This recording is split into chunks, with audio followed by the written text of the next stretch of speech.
Hello, friends. Welcome to the From Busy to Rich podcast. This podcast exists to inspire advisors to increase their profitability and the quality of life, but not just for themselves, also for those that you serve. Thanks for listening today to the show. I am back and alive and well, contrary to some... We had lots of letters, Andy. We had lots of letters. Lots of people wrote in. Appreciate the concern. Wondered... Yeah. Yeah. We know you're making that up because you said letters. People don't send letters anymore, Wes. Yeah. But you and I are old enough to remember when people did send letters. My dad sent me a letter for Father's Day. So there you go. Yeah. I think that seems more. It seems more hostage negotiation with letters though than it does than email. So I don't know. You want to age yourself? Just say, "When's the last time you sent a letter?" And kids will be like, "What? Which letter?" Listening to my CDs, watching some VHS. Hey, those are coming back, bro. Those are coming back. Justin, good to see you as well. It's good to see you, sir. I'm glad you made it. Hey, we're going to talk about being intentional. We're going to talk about getting the things that we want. And Wes, you made a comment in our preparations for today's show about everybody wants a better life. And that can sort of sound flippant, of course. But the people who listen to this show are the kind of people who wake up virtually every single day and say, I want to be better. Not just I want a better life, but I want to be better. I recognize that a better life starts with me, not selfishly, but just I can only control me. And so this episode is going to talk about that innate desire that people, the kind of people listen to this show, they don't cast blame on the world is doing this to me and I'm a victim. It's I want a better life. But you have a challenge for those who listen today about maybe why they're not getting what they say they want. Is that fair? Yes, absolutely. As we were, it was really as we were coming off of the last week's podcast where we're in this series, as you guys know, the Random Thoughts on Leadership, where we just kind of hit a hodgepodge of things that we find to be really useful in any business, but particularly for people who are in the financial planning space or services business.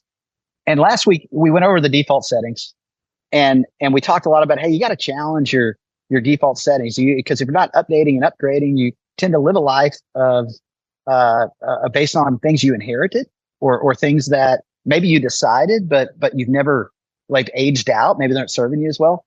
But this is the one we didn't really have time to get to completely, and that's why we wanted to extend this, because this has to do with a James Clear quote that I found. It said, "Move towards the next thing, not away from the last thing. Same direction, completely different energy." And I love this quote, Andy, because I don't think it could be more true. I mean, when I see people and they want things to be better, as we talked about earlier, and so they look at their current set of circumstances, the current outcomes they're producing, and they say, yeah, these aren't exactly what I think they could be. They're not what I want. And there becomes this energy around this thinking around, I just need to, how do I move away from this? Instead of really taking the time to say, yeah, but what actually am I wanting to move toward? Because everybody's moving towards something, and it's like when back in the New Testament, when Jesus' disciples, Jesus had said something like Jesus always would, that made everybody kind of upset and wondering, oh my gosh, is this guy for real? What are we doing? And a bunch of the crowd left him. And I remember his disciples, the 12, they were around him, and he said, you don't want to leave too, do you? And of course he knew the answer to the question. And of course the answer that Peter gave, which is just absolutely brilliant, was, to whom should we go? and I think it's such a big deal, because a lot of times we push away from something we don't want, but we've not decided what we're moving towards. And you are moving towards something, whether by design or by default. And I'd rather it be by design, because when you can really take the time, and this requires decision making and it requires making choices, and we want unlimited options and no specific choice and direction a lot of times, because then it's our fault. If we get it and it's not what we want, then it's our fault. So when it comes to this idea of like, how do you really challenge your default settings? Move towards what you want, not necessarily away from what you don't. Because if you just focused on what you want to move towards, one, your energy's better. Like if you've ever really sat out, Andy, and I know you have, because we've had these conversations and thought about if I could build life, and I'm telling you my Sure. story about a day in the life of me, a week in the life of me, a year in the life of me, 3 years from today. What do I think a beautiful life looks like? What's a life I don't want to retire from look like? And when you can do that, two things happen. One is you start noticing things you would have never noticed before that it's going to get you there. We talked about it at the beginning. Dan Sullivan has a great quote, and it says, "The eye can only see, the ear can only hear what the brain's looking for." And if all your brain is looking is trying to get away from something, it'll see certain things. But if your brain's looking to go somewhere towards something, it's going to see things that will ultimately help get them there and accomplish that. So that's kind of the whole big idea around a lot of this, and where we kind of thought this would be great to kind of beat up for 25 minutes. Yeah, I'm trying to remember the name of this book. I think I found it. Bad Therapy: Why the Kids Aren't Growing Up. And it's a very recent book. It's become very, very popular on Amazon, and I heard a lot of people talking about it. And the idea, the premise of the book, as I understand it, I would like to read it, is that essentially people are we have a generation of kids, a large percentage of them, that for those who are experiencing counseling, they're staying stuck in whatever it is they're struggling with because they're focusing on it so much instead of where they want to be instead of there. And I'm not saying, listen, I'm a proud supporter of Inside Out 2. I just saw that movie. Freaking amazing. So good. I don't know if it was for kids or not, but I enjoyed it. It was so good in dealing with suppressed emotions. And I mean, it's just genius writing. It was great. Okay. But there is something about, like, you have to go through your stuff. But if all you think about is how stuck you are, that is not a path to freedom. Like that's not a recipe for getting out. I mean, it is essentially, if you were, handcuffed to something, sitting around and saying, you know what, let's just talk about how handcuffed we are. That does not free you from being handcuffed, right? Or whatever that is, wherever you're stuck. And I think there is this unhealthy attention and power given to where you are and what you don't like about it, versus using that same attention and intention to focus on where do I want to be instead. Yeah. And Andy, I can tell you as a leader of a team, and when I say a team, I've been on boards that I've led. We've got, I'm the CEO of our organization, and we got a bunch of leaders on our team, and we lead clients. We help to lead, our families in ways. Yep. And myself, I will tell you, the most freeing thing in the world is when you have, and everybody has it, you feel all of a sudden just unsatisfied with how things are going, or less than satisfied of the results that are being produced. And the tendency, if we're not careful, these are, again, default tendencies, is to start looking at all the things you don't want and go, man, and it's that rocking chair, right? The rocking chair of blame and complaint, where you're busy, you're doing stuff, you're going, I don't want that. And you're just thinking about all the things you want to move away from, right? Rocking in that chair. And one of the most freeing things, and this is why I think we need people in our lives that we give the right to speak into. Again, and those people speaking in need to have, both be light and salt, but season yourself with salt sometimes is to be able to say, yeah, okay, so we've talked a lot about what you don't like. We talked a lot about what you think the problems and that your feelings that you're experiencing.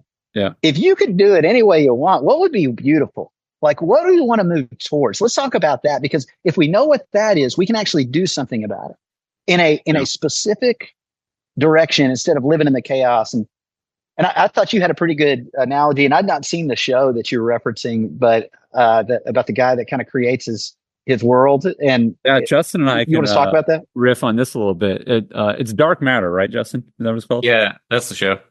Yeah, Dark Matter on Apple TV. Apple TV is like the opposite of Netflix, where Netflix just throws 8,000 shows against the wall and one of them sticks, and Apple makes like 5 shows, and they're almost all pretty good. Not all of them, but almost all of them. And Dark Matter is one of them. And the premise of the show, I'm not ruining it, you can watch it in the previews or whatever, is that there's a guy that makes a box. And when you go inside the box, you basically get access to the multiverse. Not like, well, kind of like Spider-Man, because he's got multiverse stuff going too. But essentially, it's versions of your life. And so I want to, if you're listening or watching this, like, you live this way. You have versions of your life in your brain other than the one you have now that you would like to get to. And the fascinating thing about this show, I don't remember the guy's name, Justin, but the character, whatever, but essentially all these versions are happening all the time. And he built a box and finds a way to jump and move between the versions. And he has regrets in his life where he builds the box. So he gets in the box and he goes to the life where he doesn't actually build the box, but there's other parts of his life that he liked better over there. And, and so then there's two versions of him out there in the same world. And it gets very interesting. But what's so fascinating to me in the parallel to what we're talking about today is that at one point they're inside this box, which is all these different versions. And what they realize is there's this infinite number of doors, and each door is a different version of their life. And I think this sounds a little sci-fi, but the reality is we all live this every day in our mind. Every day in our minds, we have different versions of our lives that we wish we were living or we could have lived, different decisions we could have made, right? And this guy, and he's in there with another woman from a different world or whatever, who I think he was engaged to or married to in a different version of himself. But what they realize is before they open the door to a different version of their life, whatever they think about is that version.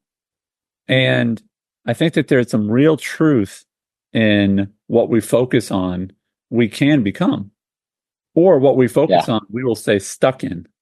And that is the reality where most of us live. Wes, can I ask a question of that might allow our listeners to figure out how much this applies to them? Yeah, let's go. So, and this is not me preaching to them, it's me preaching to me through the show. But what part of your life has changed for the better, not for the worse, for the better by 20, 30, 40, 50% in the last 6 to 12 months? What aspect of your life? And there's, we all have the same aspects of our life. We have our mental health, our physical health, our spiritual health. We have our private relationships. We've got our work. We've got all these different areas of life that overlap. And what I would submit is if you can't think of a specific area in your life that's gotten measurably better in the last 6 to 12 months, then you are living in the opposite world of what Wes talked about. And he knows it so well, he says it fast. So I'm going to say it slow. The eye can only see and the ear can only hear what the brain is looking for. And I think that unless we're seeing measurable change in our life, Wes, that means our brain really isn't looking for change. It's just looking to stay stuck. Yeah. Yeah. And I love building on that, Andy, is everybody can ask themselves this question in your business and in your physical health and your relationships and your spiritual life and your financial life, all the areas we care about. What would have to happen over the next 6 months for you to say that area of my life is measurably better? That is a fantastic question to answer. Because if you do that, you know what you're going to begin to do?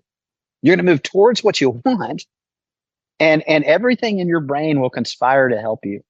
And instead of worrying about moving away from this thing that's not where you want, you're moving towards these things. If this happened, and I'm telling you my story 6 months from now, my life is measurably better in these areas and now maybe just let me help you, and I'm going to give some on the financial side. My life is measurably better if I'm charging fees for my advice. Right. 6 months from now. Right. And I believe if you can answer that question, yes, even if it's not yes today, that your life will be measurably better, because I've seen this movie so many times. And again, I'll give a commercial for Transform because I've just seen it do it. We are launching our next second half of the year iteration of it. If you do that class, you'll be able to answer yes to that question. I can promise you. What areas in your personal life? What would your marriage need to look like? What would your family situation need to look like in order for it to be measurably better? If you're not answering that question, how do you expect to get there? Justin, West, what do we do when we want to start to answer that question as a leader? I want my team to be performing at this level. In our personal life, I want my family to be different in this way.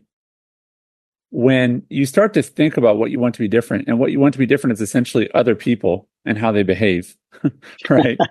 How does that jive with, hey, you just need to, move towards that with intention? What is that really going to look like if part of what you really want is behavior change in other people? Well, if I'm going to jump in for a second, first off, if you want to change other people and change other people's behaviors, you got to start with yourself. Right.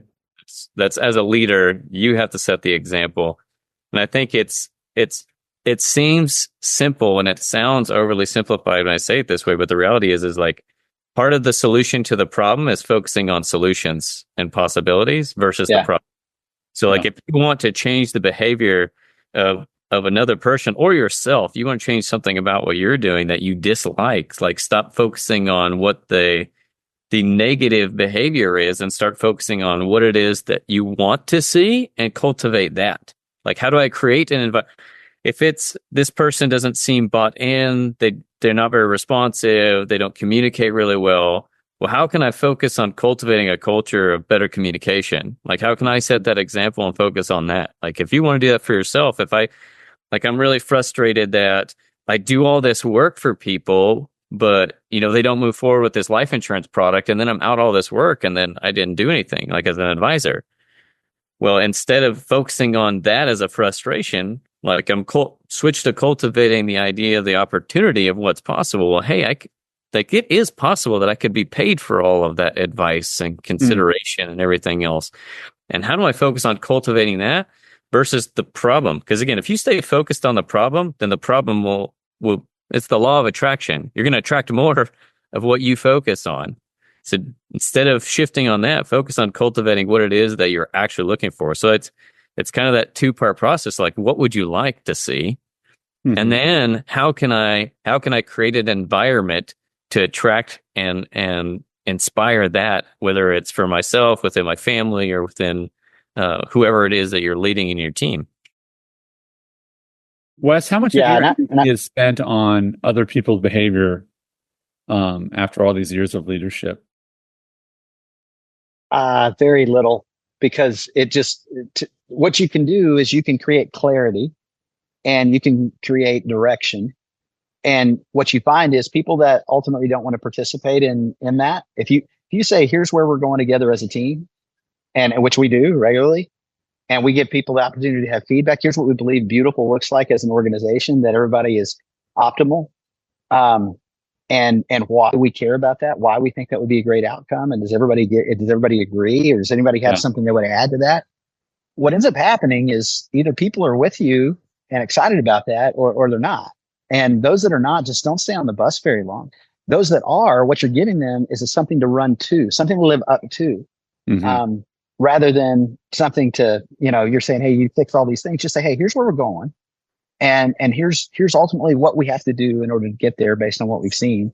And then, we do with our team one-on-ones on a regular basis, just to say, hey, here's where I see some things that are getting in the way of the thing you said you agreed to and wanted. And again, I come back to this over and over again. Like if my leadership boils down for myself and for others in one thing, it's like, what would it have to look like for it to be great? Because generally when people are complaining about each other, they're complaining about the situation. What they don't have is clarity on, but what would it need to look like for it to be great? And let's talk about if that's actually something that you're willing to invest in and getting to, or if you just want to sit here and complain. And because the complainers, they don't last long in our organization, or even really as clients, to be honest with you. We'll occasionally have some of those speak in. Yeah. Justin, would you say that the industry rewards or glorifies activity over intention, or is the industry good about, hey, be intentional about this? I would say the way that I came up in the industry, the reward and focus is around activity versus intention. Doesn't matter what the intention is, just go do this, right? Like call these 300 people, right? Like go drop in, like cold calls and drop business drops and all these things. which may or may not, and there's plenty of people that have been successful, but that may or may not be the best way to do it. So again, it goes back to like, what do you want to create from a business? What does a great life in this industry look like for you? And you can look around, there's plenty of people that are doing well in all spectrums of them, right? Like, and then finding like which one best suits you and then moving in that. And for me, and like for our team, it's definitely a shift of yes, activity is important, but the intention, the why, like Wes was, like we talk with each other before meetings. Wes couldn't be on this meeting with me, and we just talk about like the importance of starting with why. Like, what do we want to add value, not take something from our clients. Yeah. Right? Like that changes the dynamic and the approach to the conversation. It changes how we're going to walk through the story that they're in and why it's relevant in the first place. And also is much more energizing than me trying to get something like feeling like a used car salesman coming away from the conversation. Yeah, Wes, I often start meetings even internally with, even if, everybody knows what the meeting's sort of about, but I like to start meetings with, what does winning look like in the next 30 minutes? Like what, like I know what we're going to do today. We're going to record episodes. Like that's winning is more episodes, right? Good, thoughtful. Quality episodes. Quality. Yeah. I'd add that. Yes. But it is fascinating. It's like, hey, if we know that, here's the other cool thing that happens. If you know what winning means in a meeting, in a session or whatever, then once you do that, you can just be done. You don't have to go the full 30 minutes, an hour, 45, whatever it might be. It's like, if I know that winning is, we're going to make a decision on this. Oh, it took 12 minutes. Okay, we win. Move on with your day. There's other things to do, right?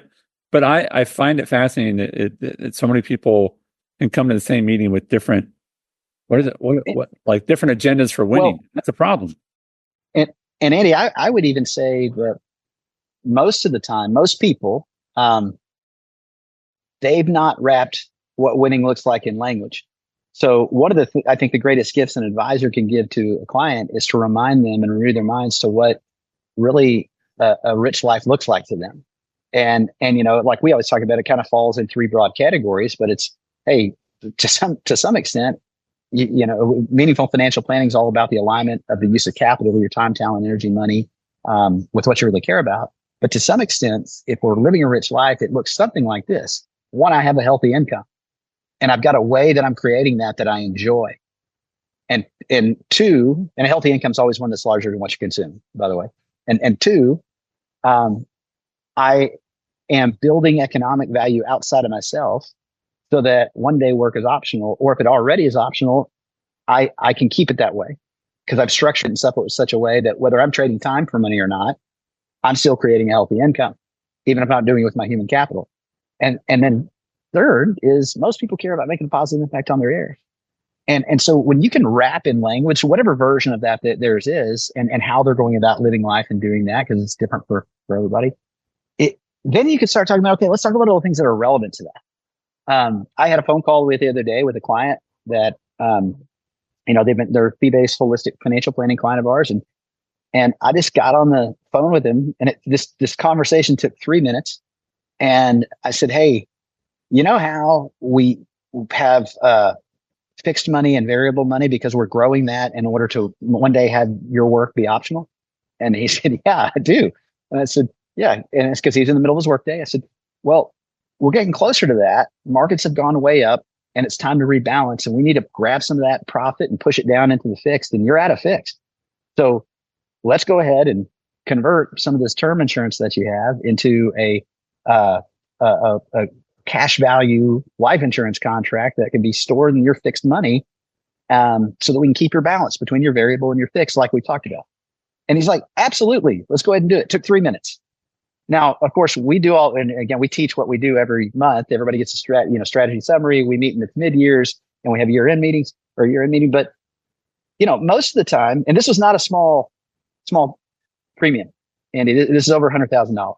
So most of the time, most advisors would have talked about the attributes and all the different things. And that's fine. You should know all those things. But sometimes when you've got the benefit of the doubt with clients and you can just remember that I need to talk, hey, what's the why behind the what I'm about to tell you? Yeah. The inverse of that I'd like to tell you about is, so Jamie and I are building a house right now, and we were on the final stages of closing on a construction loan. And so I get this email that tells me in detail the difference between if I go with one kind of title insurance versus another kind of title insurance and the nuances of it. And it's like a paragraph and a half long. And I'm just tired by the time I'm done reading it. And I just sent them back one sentence. I'm like, what is the purpose that this insures for? This insurance is for? What does it protect me against happening? Right. And once they were able to call back, oh, well, this could happen or this could happen, and this makes sure if you pay this amount, those things don't happen. And I said, great. Then yes, we'll go with it. It makes the decision easier. It's just, don't start with what, start with why. Yep. And again, it's what am I moving towards? Yeah. Is a good example of you starting with why and moving towards something that you really care about. So I want to tap into, as we wrap up, I want to tap into anyone who's listening that I want to tap into your frustration, because there's a lot of power there. I mean, people who want to grow, there's parts of our lives that we're frustrated with because we just want more, right? And I think that's a healthy frustration. It's after you win a championship, it's hey, we'll take a week off, then we'll get back at it, because they want to reach the next goal. But I want to tap into whatever that area of frustration is. Ask yourself the question: am I really clear about my destination? Most people are really clear about what's wrong. They're not really clear about what right looks like and how to get there. And so I just want to encourage us. We only have so much energy. Justin was sharing earlier about, in baseball, he had a coach who would just say, hey, you just got to flush it. Meaning after you have a bad decision, bad at bat, whatever it might be, you flush it. It's gone. Just forget it. Short memory. It's a very common thing in sports, is you have to have a short memory. You got to move on. And instead, I think a lot of people are fixated on what's wrong. And when we do that, that's not intentional, healthy activity. That is a very unhealthy mindset. So I want to encourage those who are listening today, if you are a leader, and I think virtually everyone who's listening to this is, be clear about what you're intentionally moving towards. And when you do that, you'll find yourself having a lot more progress. Wes, I want to give the last word to you. When it comes to someone's business, what do you think is a simple place, a measurable place for them to start to apply some intention? And we'll wrap up. Yeah, well, it's going to sound like a broken record, Andy, but Socrates said, beware of the barrenness of a busy life. And if you don't take the time to focus your energy, you still will be very busy. You still will be active, but you won't be moving intentionally towards the things that you ultimately care about most. So stop, and it feels like you're cheating on busyness, because you are, because busyness isn't ultimately the goal. The goal is to channel your busyness to get you to the thing you ultimately care about most. So take the time to decide. Just spend, if you stop this podcast and you just spent 10 minutes thinking about what's a great 6 months look like in these areas of life I care about. Write it. Don't worry about it being perfect. Automatically, if that's the only thing you do, you automatically are going to be in a better position to see and seize the things that are going to get you there. And you'll not do a ton of stuff that's not going to be relevant to it, even though it's good stuff and it may be loud stuff. It's just not the thing that's going to actually move the needle the most. Awesome. Thanks for that. Thanks for your time, Wes. Thanks for your time, Justin. Appreciate it.